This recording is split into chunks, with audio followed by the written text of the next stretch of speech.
This is Virginia Lynn Mann, author of Zora Neale Hurston's Final Decade. She is the winner of the Florida Book Award, Silver Medal, and the subject of a PBS documentary. Thank you. I'm a teacher, so I don't need this. Well, I don't know if you all know who Zora Neale Hurston is. You do? You gonna need it? I need both my hands. What if I yell like that? Does that help? No. Okay. Well, I'll try. It's ready. I need to be an octopus. So you do know who Alice Walker is as well? No? Alice Walker wrote The Color Purple. Okay? And she was a great admirer of Zora Neale Hurston, who is considered to be one of the most loved and well-read Black writers of the 20th century. And she is the person who inspired Maya Angelou and Alice Walker and other Black writers that came after her. Alice Walker declared that no one could wish for a more advantageous heritage than that bequeathed to the Black writer in the South. While a stronger case for such a blessing could not be made than for the writer Zora Neale Hurston. Her collection and use of Southern folklore and verbal art gave her writings a spice and humor that set her apart from her contemporaries and inspired Walker to proclaim her a genius of the South. I'm sorry, they still can't hear. Can you talk into the top? You bet I can. Is that better? Yes. Okay. Zora Neale Hurston was a folklorist, anthropologist, playwright, and a novelist. She penned 4 novels, an award-winning autobiography, 2 books on folklore, numerous short stories and plays. But first and foremost, whether it was music, dance, song, or the written word, Zora Neale Hurston was a master storyteller. By all accounts, she was bold and brassy, intelligent and passionate, stubborn, ambitious, and generous to a fault. One career wasn't good enough for her, so she pursued 3. When she set her mind to something, it didn't matter how impossible or dangerous it was. She went for it, full force, with guns blazing. If you were unfortunate, however, to ignite her air, she would give you a tongue lashing that you would never forget. And I discovered this firsthand when I was in St. Augustine, Florida, doing research for my book. When I found a letter that she had written to her second husband, Albert Cross, who she had caught visiting brothels in her absence. So she wrote him what I consider one of the most biting Dear John letters and humorous Dear John letters I think I've ever read. I want to read a little bit to you. Dear Albert, here is my ring. By putting it into your hands, I hope this makes it unnecessary for you to come see me for any reason whatsoever.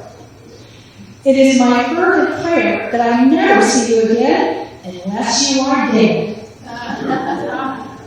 If you will only be decent enough to die, I will buy me a red dress and buy myself some flowers and congratulations and come to your funeral. Which one of them do you While push? she's doing it, I'll tell you a little more about Zora Hurston. She took a husband or lover There it went. when she wanted to, and most of them were decades younger.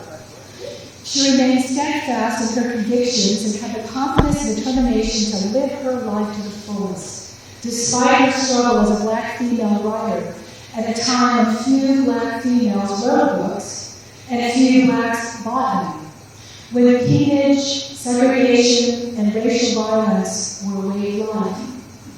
And she did something that most of us, certainly women, would love to do. She took 10 years off her birthday and passed for a younger woman.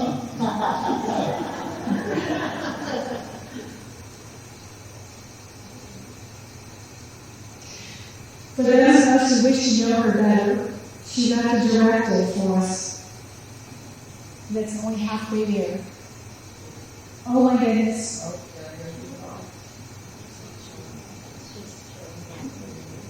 Well, okay, you can go ahead and just stay there.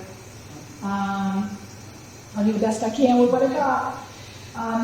Hurston was born in Navasota, Alabama in 1891, but she claimed Eatonville, Florida, which is one of the first black towns in the country, as her village and her great source of inspiration. Eatonville, and all the folks that live there, have garnered legendary status as the setting and characters for many of her novels. In her autobiography, Dust Tracks on the Road, her fondest memories are centered around this town, where the simplest folk were endowed with a gift for fanciful simile and an extravagant metaphor. For example, if one was particularly intelligent, you were said to be a whirlwind among breezes. If you were the town gossip, you were called Mouth Almighty. If you were a particularly good cook, it was said that you show switch a mean thing in the kitchen. Zora's favorite place in town, quick, was the front of Joe Clark's store, which was a hub of the town's social life. It was there where the master storytellers spun their tales, and the adult gossip often included sly references to the physical condition of women, their regular love affairs, and male potency.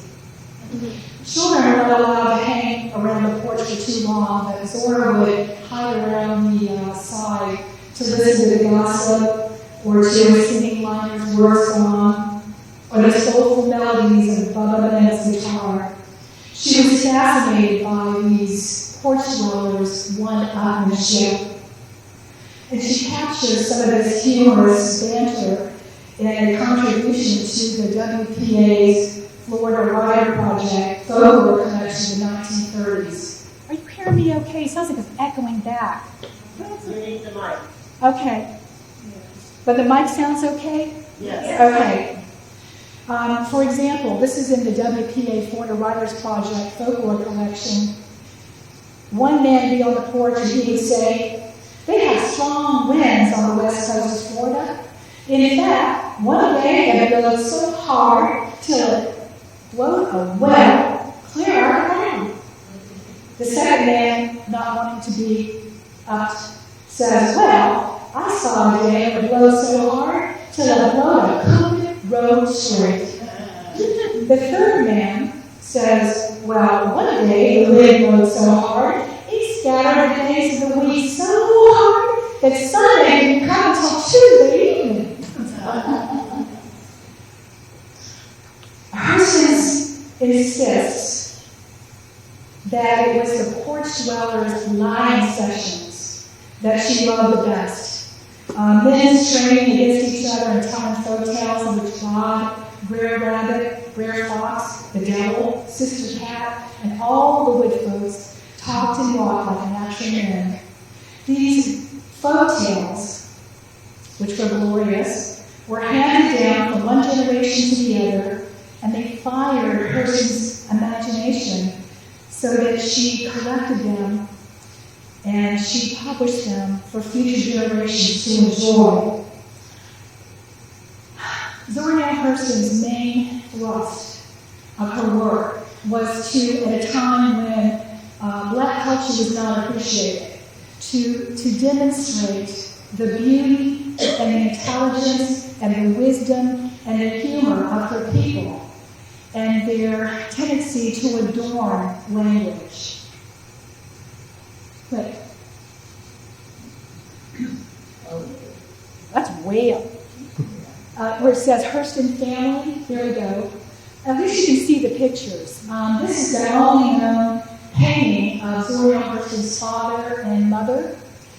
Zora described her father as 200 pounds of bone and muscle. He could build a house, farm the land, and preach the water right out of the ocean. He was a Baptist minister.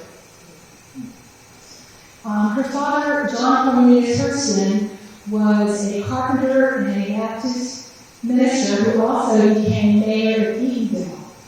Her mother, Lucy Ann Hurston, was a former school teacher who taught her children how to read and write before the age of 5. And she encouraged her 8 children to jump at the sun.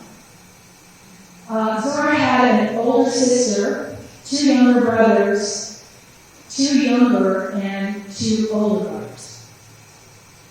Sadly, her idyllic life in Eatonville came to an end with the death of her mother when she was only 14 years old. Then she was estranged from her father when he married a woman named Maddie Moe, who was about 6 years older than Zora. Yeah, she was none too pleased. At the time, she was going to school in Jacksonville, going to a private school, and her father, for whatever reason, stopped paying her tuition. So she came home and could not stand to be in the same room with Maddie Moe. One day, Maddie was lying on her mother's feather mattress, and Zora saw her and tried to get the mattress away from her. They started to fight. Maddie threw a glass bottle at Zora, and Zora tore her. Yeah, apparently it was quite bloody. So from that point on, she had to leave. She had to get out of the house. She couldn't live with this young girl. And she, for the next 6 years, went from household to household, from friends to neighbors. She said it was one of the loneliest times she'd ever spent in her life. And in her autobiography, she didn't talk too much about it. She was unable to go to school, which made her very unhappy. So she finally left and went to Baltimore to live with her older sister who got married, where she finally got her high school diploma and was earned a scholarship to Howard University. After earning a degree in English, she moved to New York in 1925 and became one of the most celebrated writers of the Harlem Renaissance. Okay, Harlem Renaissance. You know about that, right? The decade of the 1920s, the Zoot Suit and Cab Galloway and Bojangles. It was a literary movement that brought black folks from all over the country, musicians, artists of every kind, to New York to hone their skills and to showcase their talents. These illustrious black writers defined a new era of African American writing that captured the true spirit of their culture, and Zora Neale Hurston was at the very heart of it. She was dubbed the Queen of Nicolati. Her apartment was the site of social gatherings of a variety of black luminaries, and she was also known for her southern cooking, harmonica playing, and hilarious folk tales. In addition, her stylish clothes and feathered hats. She was also infamous for tending to ignore social mores. She wore pants and she smoked cigarettes in public. During the Harlem Renaissance, there was an explosion of African American culture. And if we can get that to play, it would be great. Let me finish my introduction and then we'll go with it so you can play. Black artists, musicians, dancers, singers, and writers came to Harlem from all over the country. Langston Hughes, the poet and writer, famously quipped, "I'd rather be a lamppost in Harlem than a governor of Georgia." Given the speakeasies, the fun that ensued there, it's certainly understandable. Places like the Cotton Club and Connie's Inn, entertainers like Duke Ellington, Josephine Baker, Cab Calloway, Ethel Waters. It's no wonder guests in these clubs were greeted by a tall black man wearing a tuxedo, top hat, and white gloves. Then they were seated at well-appointed tables and enjoyed performances by some of the most talented black entertainers in the world. It's ironic that they were able to entertain white folks, but they couldn't sit in the audience. They weren't admitted.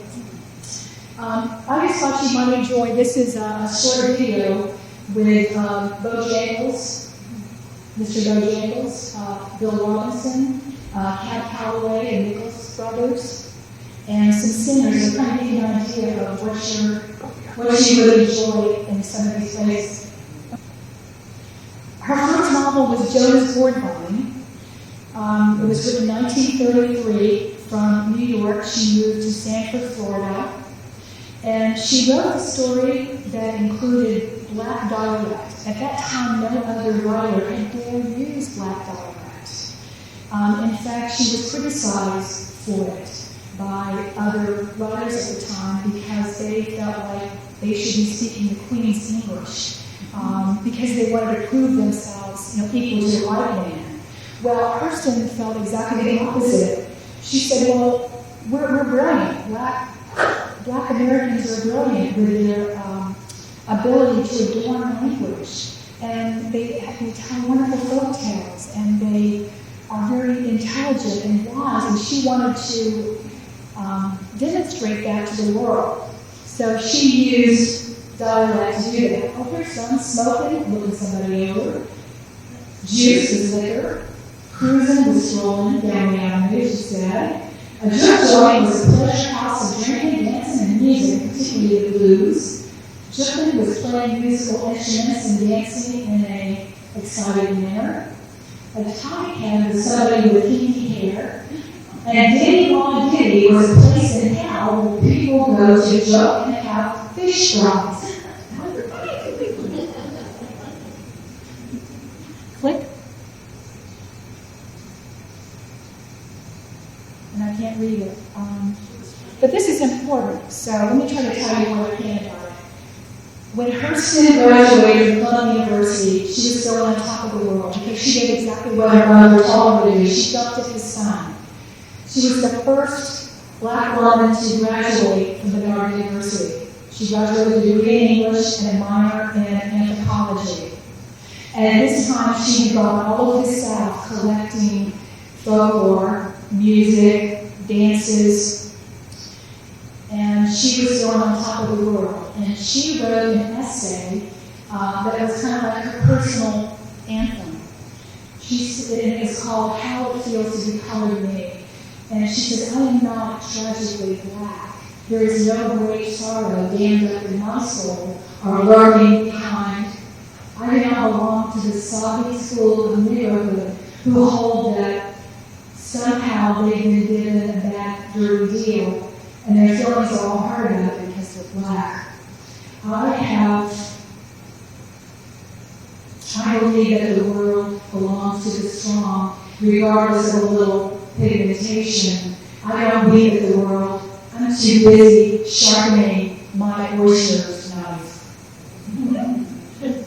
And I feel kind of bad.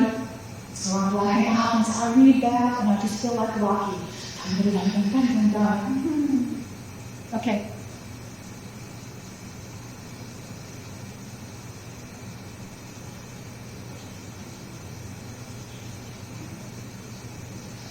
It's going to go to Mules and Men, Jonas Boardvine. Jonas Boardvine, the first novel. That's the next one? Okay, yeah, stop right there. Yeah. Okay. During her lifetime, she wrote, I think there were 12 short stories, click again, 2 poems, 4 novels, Click again? and click, an autobiography. Just tell me when to click. I'll Okay, click. But it's trying. I understand. It's unfortunate. And 2 books on folklore and voodoo.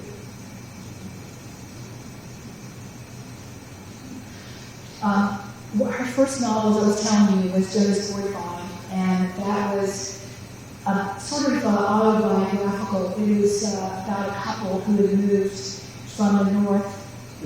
Thank you. One more time. Moved from the north to Eagle, Florida, and they were struggling, trying to find meaning and success priestess in the New South. So it sort of follows the story of her parents. Look again.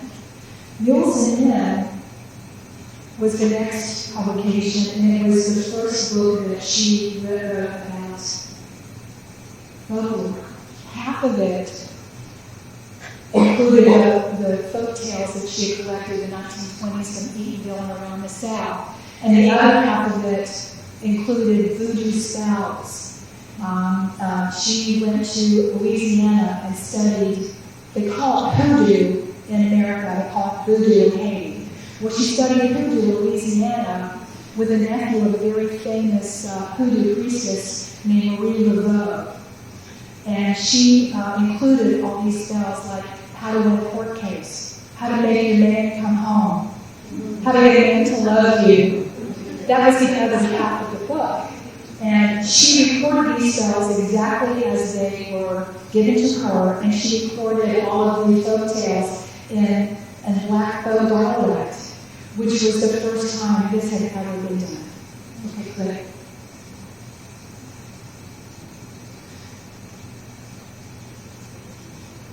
And I believe the next one is going to be Tell My Horse. That was the second book of folklore that Zora Neale Hurston produced. And it was a first-hand account of the mysteries and the horror of voodoo. She actually went to Haiti. This just blows me away. I think the one that had going is the size of China. She went to Haiti and she got two-headed voodoo doctors to allow her to become a priestess. Now you have to understand that in 1935 when she was there, these voodoo priests wanted to hide some secrets from the general public. And they had sentries out in the woods around these voodoo huts. And if they saw somebody coming in, they would just kill you and bury you right there and nobody would know the difference.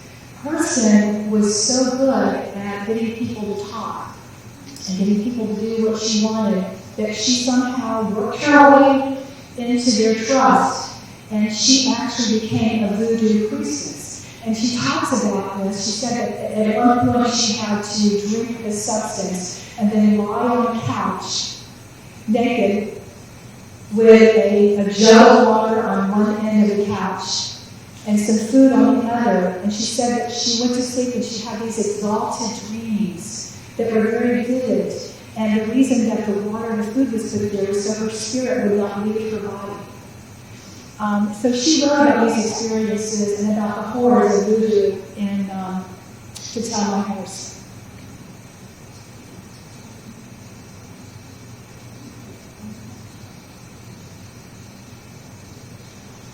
Click it twice, if you will.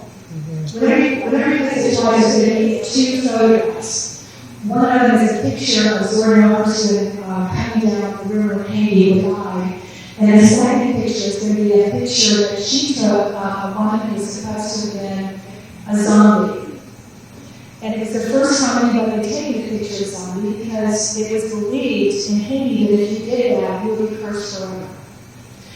So what Hurston found out and told the world is that these poor women who they thought were zombies were actually women that had been drugged with blowfish poison.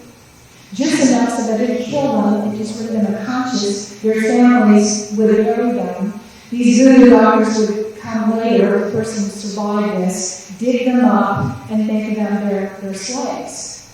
And so she exposed this to the world in her book, Tell My Horse. Okay, click. Here's the picture I'm telling you about. That's a picture of a purported zombie. This woman had been missing for 20 years. And all of a sudden she showed up on the street, ragged, looking exactly like that, with no memory what had happened to her. And it was because of the blowfish poison. Okay.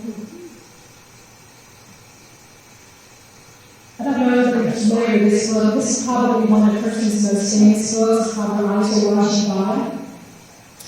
Alice Walker wrote that if she were on a deserted island and she could only have one book, it would be this one. It's a beautiful love story. about survival and self-discovery. It's about a young mulatto girl named Janie Crawford who grows up in the South, somewhere near Eatonville in the 1930s, and she's raised by her grandmother. And she has no choice in how she makes a living. She has absolutely no choice, and all she can do is find someone to marry. She had no prospects or anything other than that, so her grandmother, who was very old, was worried about Janie Crawford and who's going to take care of her when she dies, so she forces her to marry a man who had 50 acres, who was old enough to be a grandfather.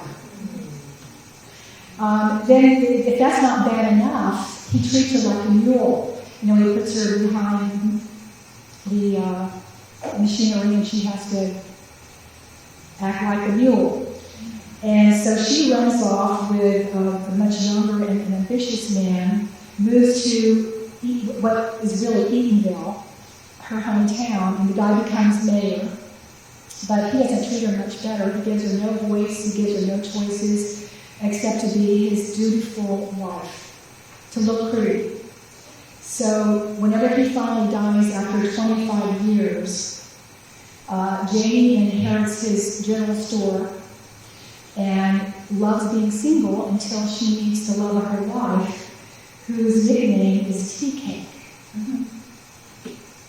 Okay.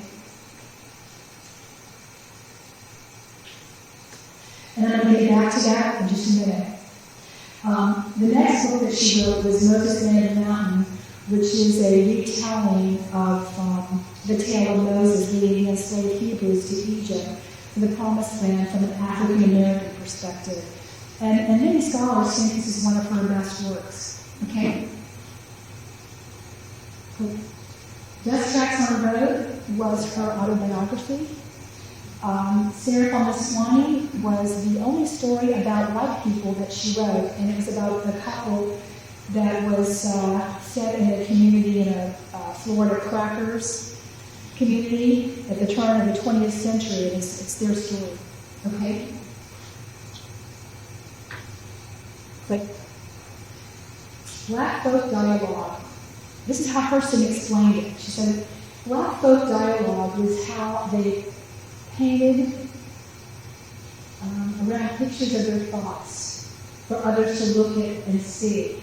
The thought pictures were always crayon enlargements of life, which made it even nicer to listen to.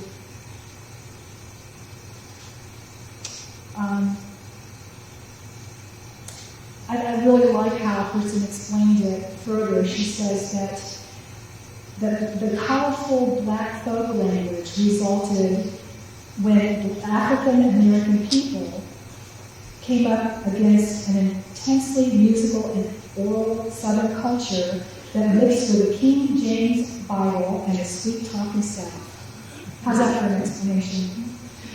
This idiom that's wrapped in image and sound was showcased in all of her works. Okay? Again.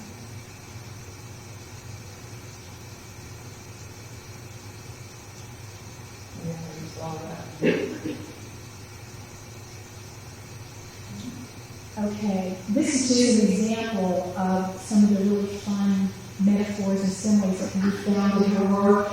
For example, if you're a gossip, you're an almighty. They pass nations through their mouths, and they killing tools their mouths. As long as they had a name to knock on, they didn't care whose it was. Emotional damage on a cracked plate. Sex is a bee fertilizing a pear tree blossom. How about that? Similes. It was as lonesome as a stump in the woods.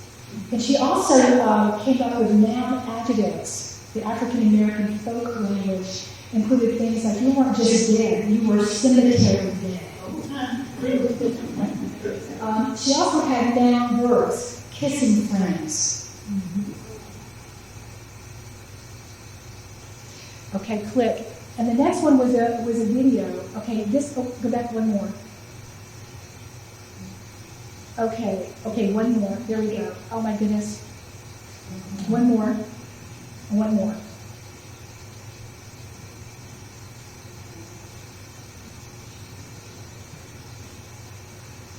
Okay, the next slide, when she gets it, is some of the dialogue when her eyes are watching God. And I'm so sorry that only half of it is showing because I just think this is absolutely a stitch. This is a scene where Jamie has been married to Logan Kellix, the old man, and she's furious with her grandmother for making her marry. And she's really upset. She comes over, and her grandmother says, "But he's got 50 acres, Jamie." And Jamie says, "I could throw 10 acres of it over the fence and never look at it again to see where it fell. I feel the same way about Mr. Lewis, too. Some folks was never meant to be loved, and he's one. I hate the way his face is so long on one way and so flat on the sides, and that fat back in his neck. His belly is too big, too, and his toenails look like mule foots. And I ain't nothing think of the way him washing his feet every evening before he comes to bed. I'd rather to be shot with tacks than to sleep over in the bed and stir up the air while he's in it." Click. See why it's so much fun to read it?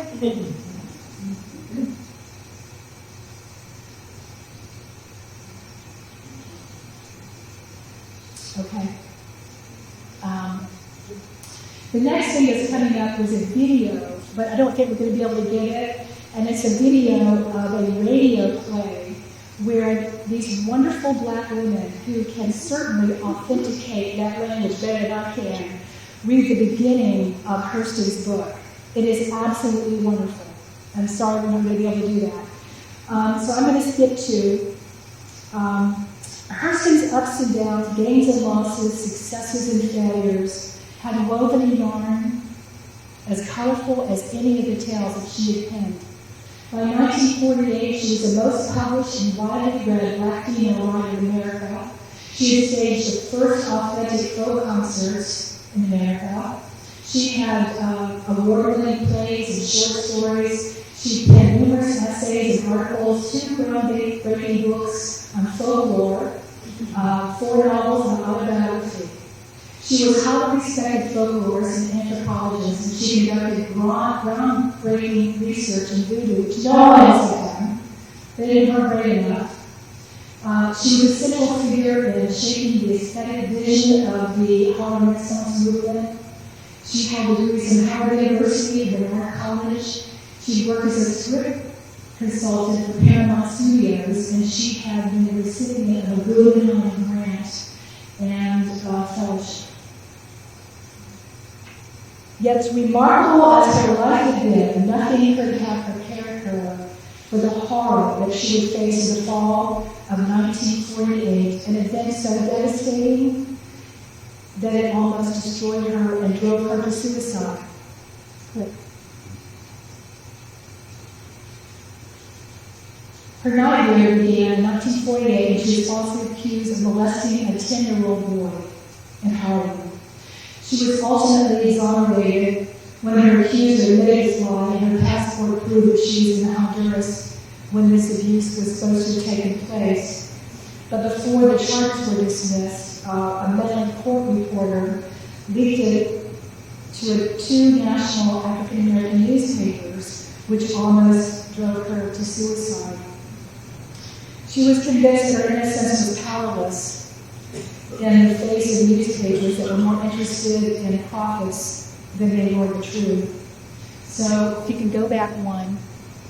In 1948, she wrote a letter to a very close friend called Van Decton. I think you're going forward. I'm trying to go back. Okay, you best can. Here we go. So she wrote this letter. She decided to commit suicide, and her friend Fanny and called Van Decton received this letter.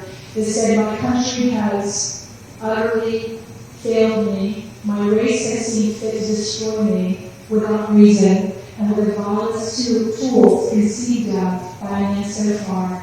I feel hurled down a filthy, pretty hole. I have reserved to die."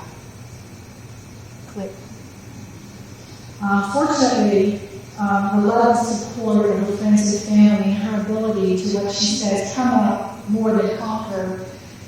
She managed to pull through and move on with her life, but she never published another novel. She published other things. She published essays, but she was never given that choice again. If you can go down to Frank Smathers, from that point, she wanted to leave New York after she was finally exonerated when her passport showed that she was in the country at the time, and the boy who accused her admitted that he lied. She moved to Miami, where she lived for a while on a boat in Key Biscayne. She had to go to Honduras to look for Mayan ruins, and when that didn't happen, she was offered a job ghostwriting for a man named Judge Frank Smathers.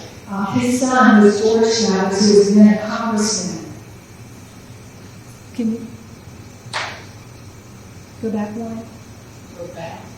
Yeah, I think it's before this. Is that what you're looking Yeah. Judge Smathers was a cantankerous man. He was bedridden by rheumatoid arthritis, and he was so twisted up and so frustrated by his condition that he would goad his family members into arguments. And then he would stuff his fingers in his ears and not listen to them try and reproach him. And nobody could handle him but Zora. She said that dealing with him was like running against a force hurricane. She wrote to one of her friends, she said, I do not beat down easily. And we fought like tigers from day to day. And I could see that he loved it because he had at last met a worthy Poe. So eventually he told her that she could live with him for as long as she wanted to. He didn't care about the rest of his family, but Zora was welcome to stay. Okay, good. After she finished ghostwriting his autobiography, she moved to Belgrade, Florida, where she continued to write and to have a filmmaker named Sarah Lee Creech in her efforts to produce the first authentic black baby doll that had ever been manufactured or sold in the U.S. She introduced Sarah Creech as perhaps the foremost individual of the area for better race relations, a white phenomenon who brought about social change with a velvet hammer. After seeing black children playing with white dolls, Sarah had an epiphany, and she decided that black children deserved a doll that reflected their beauty and their culture. So, from that point on, Hurston tried to help her by introducing her to people like Charles Johnson, who was then the Fisk University president, and Ralph Bunch, who was a Nobel Peace Prize winner, Georgia Douglas Johnson, and all these people helped her. What she did is she found a sculptress to come up with 6 different sculptures of black face, black head. And she sent the pictures to Zora Hurston and said, what do you think about my idea? I took pictures of all these kids in Belgrade and sent them to the sculptress, and she came up with these composite sculptures. And so Hurston was thrilled. And she said, the thing that pleased me most was that you, a white girl, would have seen through her heart so clearly and venture to meet our longing for us to be presented as we really are and not as some would have us. Somebody that insulted us like a caricature, somebody that real beauty. As a result of that, the doll was produced by Angelo Toy Company, and in 1951, it was sold for the first time in Sears and Roebuck catalog. And I just happened to have one. She was pretty darn good for, what, 78? Here she is. And in the back of this doll's neck, she's got a little pony fat. She's just absolutely adorable. She's so beautiful. She was in the first dolls who had opening and closing eyes as well. Zora also helped Creech come up with a panel of people to decide what color the doll should be. This was a big deal.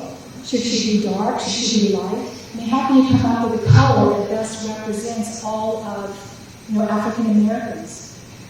So Eleanor Roosevelt got involved, and she held a tea in New York, and she invited Ralph Bunche, Jackie Robinson, and Zora, who couldn't be here, unfortunately, and some others, and they decided, which color was the best, and that's what they came up with.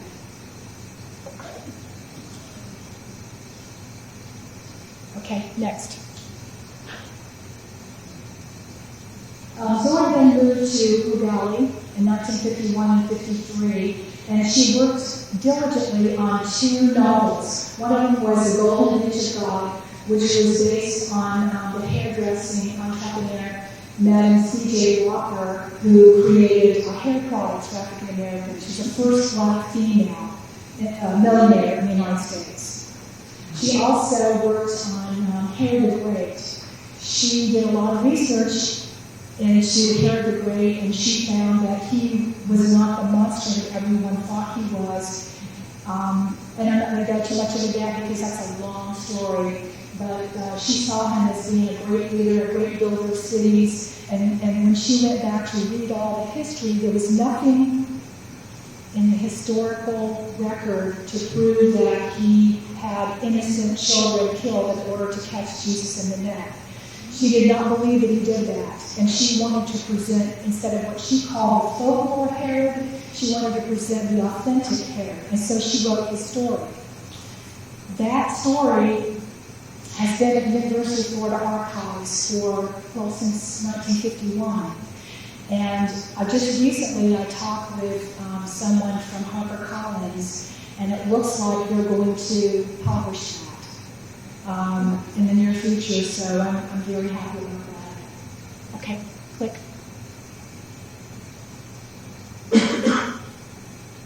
I spent about 8 years researching Hurston's last 10 years because there have been 2 biographies that have been written about her, but once she was falsely accused of molesting this child, all other biographers kind of left off there and said, well, she went to Florida and she lived there for the last 10 years of her life and she died at Pauper and was buried at Pauper's grave. But that's not what happened.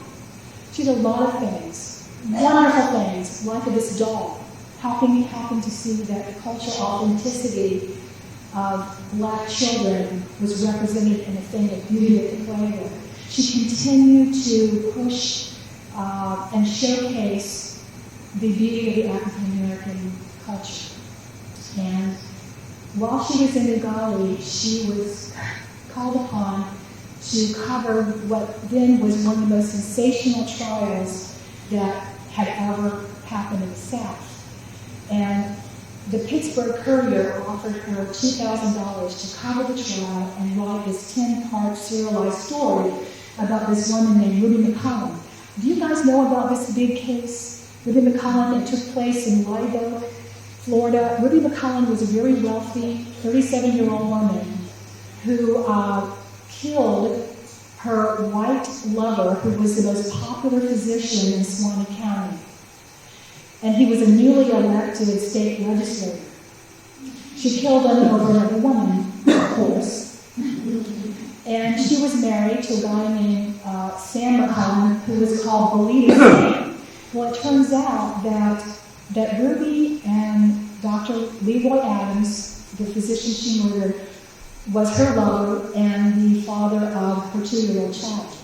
Well, her husband, Belita Sam, the doctor, were in on this Belita racket. It was a white syndicate of people that belonged to this Belita. You know what Belita is? It was a forerunner to the law. And a lot of money was made in Ocala, Florida, on that particular illegal activity. Well, when she murdered the doctor, because she was the accountant who paid off, these state officials and local officials and kept the records of how much she paid them, the people in Ocala, the state attorney, the local prosecutor, and law enforcement did not want her to testify and, unveil this information. And they didn't want it to hurt the doctor's reputation, to find out that she was actually having an affair with him. So the judge and the prosecutor worked together to keep Ruby McCollum from testifying. She was not allowed to say anything about the affair that she had with the doctor, about this involvement with Lolita, the fact that she had a child by him. And come to find out, he was a member in good standing with the Ku Klux Klan. He was a cruel man, according to his nurse. He was a cruel man who would actually swerve out of his way off the road to run over a dog. He had plotted the murder of one of his best friends. Zora uncovered all this when she was sent to cover this story. And the remarkable thing about it is that she was sent to the Ku Klux Klan bastion of Florida. And they didn't want any meddling journalist involved because they didn't want any of this information to come out and be embarrassing to Ocala. So they threatened anybody who had anything to do with trying to get people to talk. Zora was threatened constantly. But being the person that she was, she stuck with it and she covered the trial. This is the courtroom in Swanee County Courthouse. And she sat in the balcony and she watched this take place. And she said people from all over the state came, former governors, people from Fort Lauderdale. And she said, some people even brought their knitting, like they were waiting for the guillotine to cut the head off and to see the bloody head fall. So she covered the trial and she wrote this 10-part series about Ruby. And it hasn't been published again. I have all the copies of it, and I have quite a bit of what she wrote in my book. It's fascinating. It has all the best qualities of a, can't put it down crime novel. Forbidden love and surprising revelations and bloody murder, and it's really so good. And in the end, Ruby was found guilty. You can click. She was found guilty. The jury consisted of quite a number of the doctor's patients, by the way. They were all white. And then this was challenged on appeal. Well, Zora was furious whenever Ruby was found guilty. She said, this is a kangaroo court. I can't stand for this. So she called in her friend, William Bradford Hugh. He was a famous journalist. I don't know if you know about him. And William Bradford Huey started checking into it because he didn't like the fact that this black woman had been railroaded. Well, it turned out that her civil rights had been violated, that her constitutional rights had been violated. So he had stopped to casually check into it, ended up staying for 2 years and spending over $250,000 fighting this. Got thrown in jail by the judge who was in charge. It was a terrible, terrible story. So he ended up, with Hurston's help, exposing all of this in a book called Ruby McCollum, Woman in the Swanee County Jail, where he laid out everything. And I don't have enough time to tell you all the wonderful, juicy details of this book, but if you want to find out it all, you can buy my book after this little talk. I have it all in there. Okay, so that I've sort of told you about that, so you can click ahead. By the way, in Swanee County, you still can't buy that book. And when I went to interview people about it, nobody wanted to talk to me.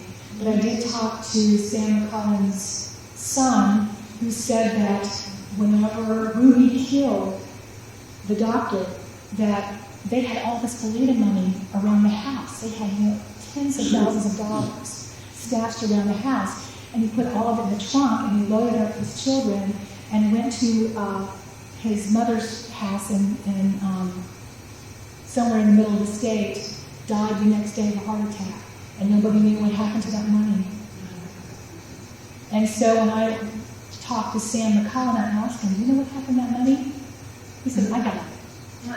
I was happy to hear that. After the trial was over, Hurston tried to have her 2 novels published, The Golden Age of God and King Herod. She was turned down.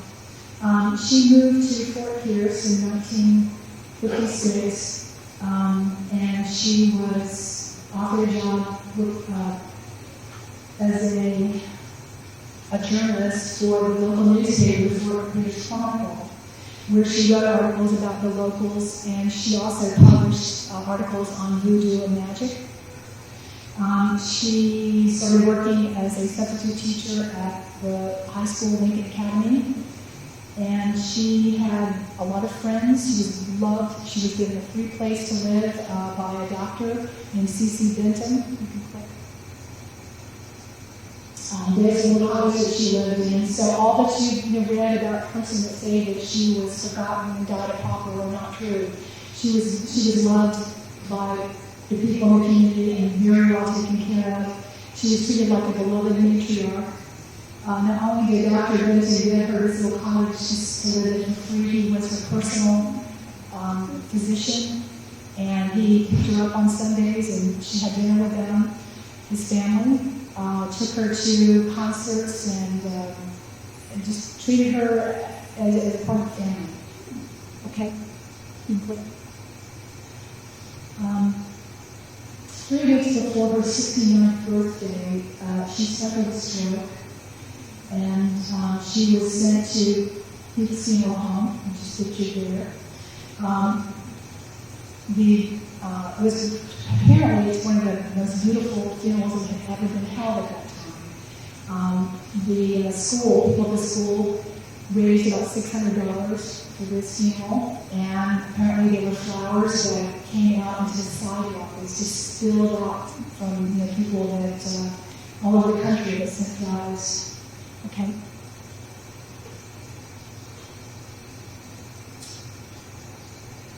Just before Zora died, she wrote, I feel that I have lived. I have the joy and pain of strong friendships. I have loved unselfishly, and I painted with all the power of my soul. And I have touched the 4 corners of the horizon. For from hard searching, it seems to me that the tears of laughter, love, and hate make up the sum of life. One more.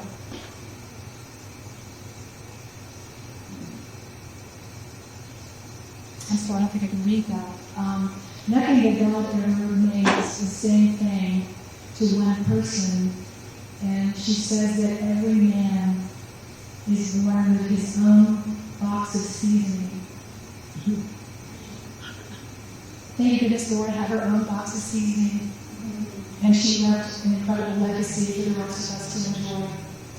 Thank you so much for putting up with the problems we've had technically. I did my best considering, and you've been wonderful. Thank you so much.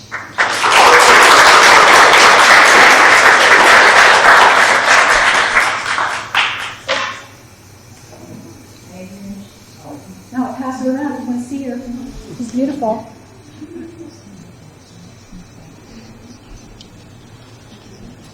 Okay, Adrian's going to come up and speak for a minute.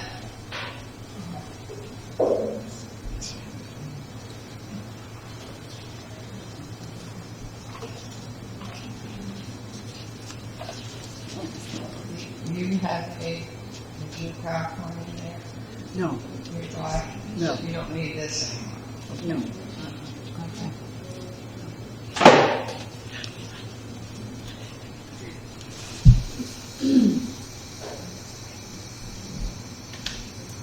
Well, I think one of the best things was that Lynn and I have been on the same road for many years, and I've got tons of things, but she's sort of come along and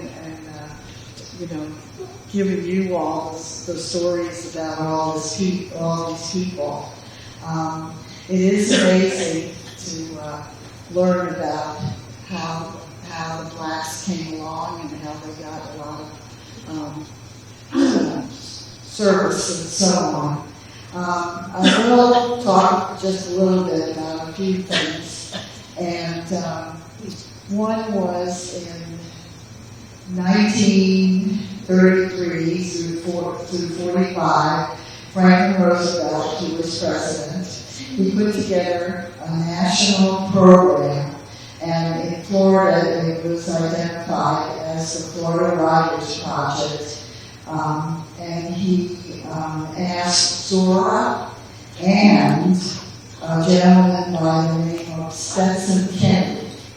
And Stetson was a guy who was working in Jacksonville, and Franklin said to him, I want you to help Zora get these people in the black sections of Florida. And he wanted to do this for the whole state of Florida. And so he looked at all the different people who would be interested in giving their history of their black series. And it worked out very well because we now have the Library of Congress in D.C., and we also have the Status Library at the University of Florida. And the speaking in those counties were all done because they wanted to get history from the black community.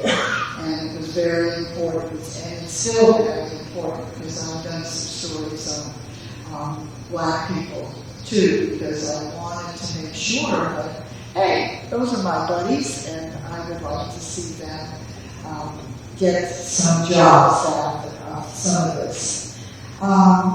Let me see. Stetson, of course, I think she mentioned, was at one point involved after he left the story part and the history part.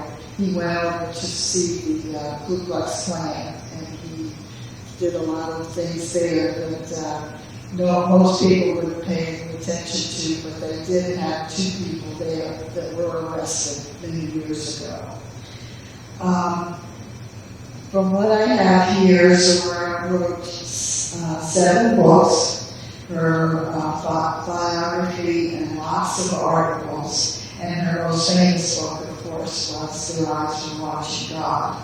And it was written in 7 weeks in Haiti. And that was pretty fast for the book. So everybody has always wondered about it, but they've read it very much. It's been a big thing. Let me see. Also,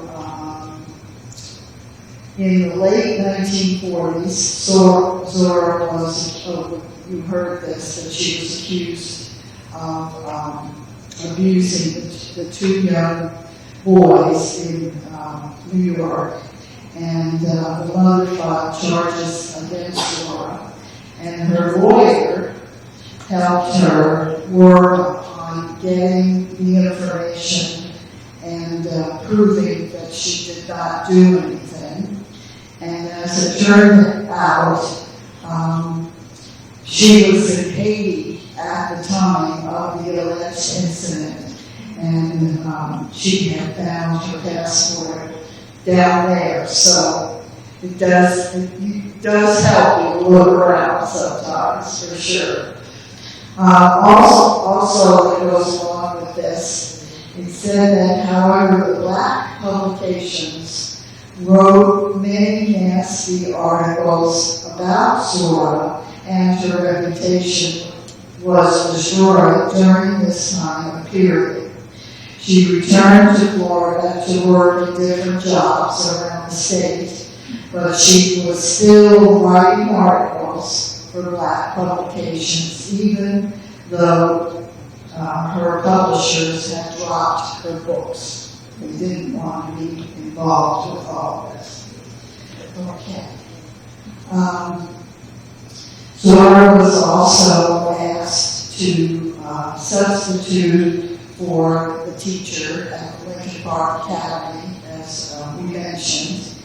And the Floyd family and Margaret Page were both of the people who invited her into the series.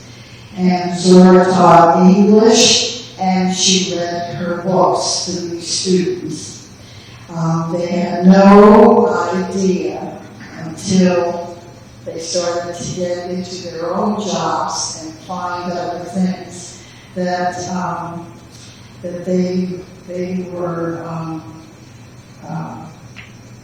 was I going to say? They had no idea that she was a lady who they should have been reading her books instead of just listening to her. And there's about 10 of those students still alive today in Fort Pierce. Yeah, because they go to almost everything that involves Zora, and it's very interesting. Zora came to Fort Pierce, as Lynn said, and Dr. Clinton placed her in one of his rental homes, which are now, of course, behind Lincoln Park Academy. She had a typewriter and was always working on articles. The Bentons, Hassie's mother, and a few other people were always feeding her every day because she didn't know how to cook. She knew how to typewrite. And that's kind of like me. I never learned to cook either. So, okay. Zora has friends in Fort Pierce that she loved, and she wanted to be friends with them forever. And one, of course, was Beanie Backus. And she would catch the fish out in the water, and she would bring it back to Beanie to fry at his home. And then they would spend the rest of the evening gabbing about whatever was going on in Fort Pierce and so on. It was a good story. Let's see. Oh, and then I put this little story in because it's something that I've lived through the last few years. Artist Jim Hutchinson's sister, if you don't know this, married Beanie. And then they lasted 5 years because she died. She had some serious injuries. And so Beanie never married again. She would catch So Jim and his late wife, Joan, were always shooting, as you mentioned, and with Zora. In fact, Jim and Joan lived in the Golden Gate building in Martin County. And it's back in business again now. And other people, but the thing was they were writing articles and doing a lot of national stuff. And then Zora also asked to substitute. I did that. Okay.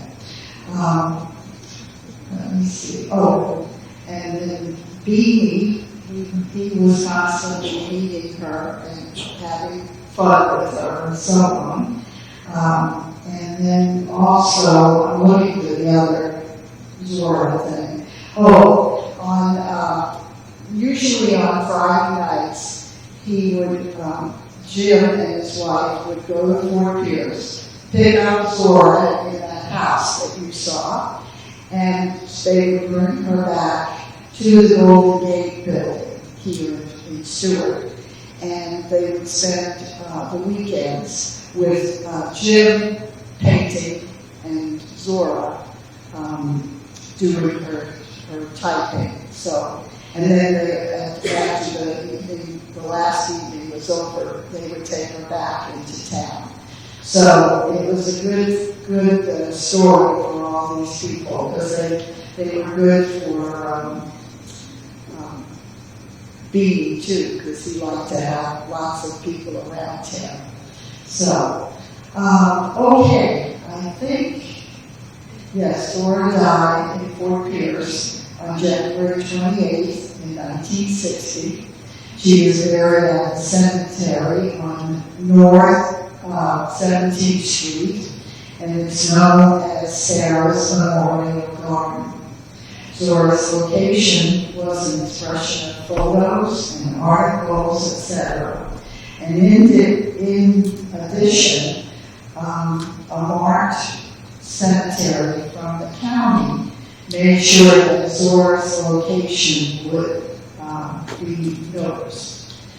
That included her artwork and friends and other people that would definitely have seen where she was. One of the people that I did want to mention, for those of you who might not know him, he is Patrick Duval, and he was the first black law enforcement person in Fort Pierce. In fact, one day he was driving through town and he saw smoke at a distance, and he headed to Zora's house.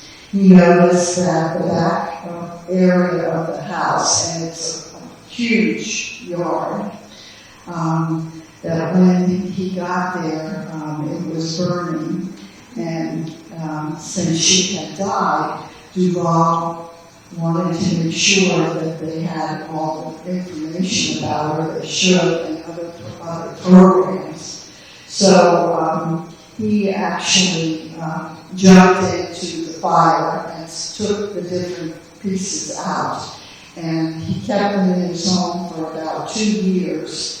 And then he brought them up to the Savage Library, and they're up there all these years. But at least they were found and not burned, because that's usually what would happen. Most blacks would bury, not just bury something, but actually put it on fire instead of saving it. And so these were things that the people got to see more of. I think that's about it, because you've heard a lot from Lynn. If you want to come up and answer any questions, or anybody have any questions that you'd like to hear about? Where is this Madras Library at? The what? The library you're just talking about, the Madras Library. Where's that located at? Oh, it's in Gainesville. In Gainesville. Yeah. But all of that stuff has been there all these years, so that's good. Yeah. Anybody else? Oh, yeah. How many children did she have, and are they living in Florida? Oh, I don't know that. Okay. Linda, do you know that? How many children does she have? Zora. Zora never had children. No children. She never had children. Okay. No, she's married 3 times, but she never had children. Two of her husbands were about 20 years younger than she was. No, girl. It's a cougar, huh? Couldn't hear when you said what happened to the money. They asked what happened to the money. I was dying to know that too. What happened is Sam Jr. got the money. Okay.